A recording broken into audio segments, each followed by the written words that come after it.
Wide in 5 minutes for a wide little bit of fun. Ready? Here we go. Global, total international reach.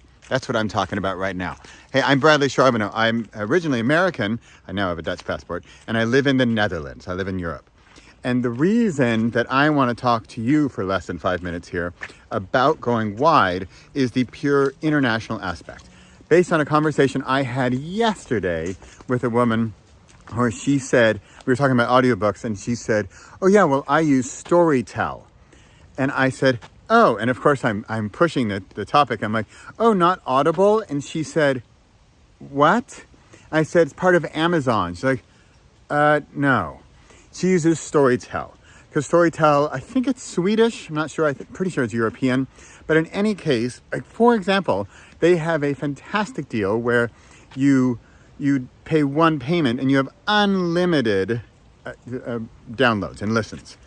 What a concept, right? So especially, I'm a nonfiction author. I tend to have shorter books. And so based on the Audible one credit system, that's not going to go over too well because you're going to get the 9-hour John Grisham thriller, right, for your drive to France. But that's just one example of why being wide, being international, reaching markets you maybe didn't even know about. That's the beauty of being wide. Whereas with Amazon, of course, we know the markets that, yeah, there are a lot of them, but they're limited to where they are. In fact, in the Netherlands here, Amazon has just started a few years ago, but they're not very big and they're not very well known. And like this woman, she doesn't use it. I don't think I know anybody who gets books on Amazon in the Netherlands. Yes, I'm sure there are people, and I'm sure Amazon is pushing it, but they get their books from bol.com, B-O-L.com. And how do you get to them? I'm pretty sure it's either through Kobo or Drafted Digital. I think it's Kobo. And they have a relationship with Bol.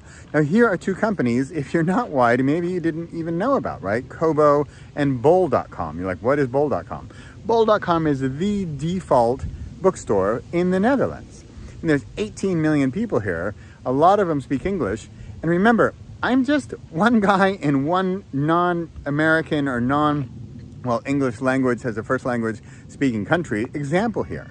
And this is an example of, come on, Peps. I'm in my office here and I've got some visitors. Pepper, get out of the middle of the road. Pepper, uit de weg. Pepper, uit de midden van de weg.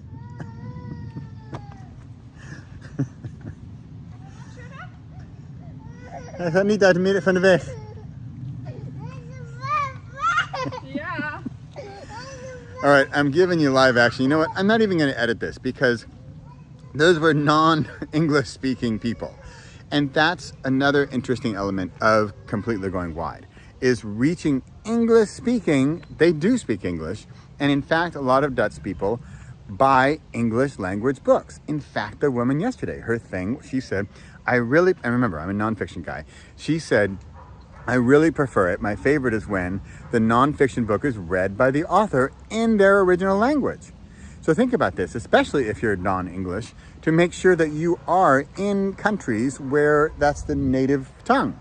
So Spain or Mexico or South America or anywhere else in the world, Germany in the German-speaking countries or French in French-speaking countries. And remember, it's not just the countries, but all of their, past conquerors of colonies, former colonies, right? So not just one country and one company like Amazon in the US. Now, remember, I'm American. That's where I grew up. That's what I know. Amazon was everything when I lived there. That's where you order your stuff and your junk and your books and your Kindle. Yeah, I have a Kindle, but I also have a Kobo reader now. And so remember that there is going to be people who don't just buy on the big river. They want to be elsewhere in the world, and they are. So the question is, are you? Are you international, and how international are you? And are you reaching markets that Amazon doesn't reach? Like Kobo, like Storytel, like these companies. Kobo Plus is now in the Benelux. Benelux is Belgium, Netherlands, Luxembourg, right? And Kobo Plus is there. I think it started there. So I'm almost up to my 5 minutes. We got wide in 5. I'm Bradley Charbonneau. I hope this was helpful to help you understand the international impact of going beyond your borders. Thanks for watching.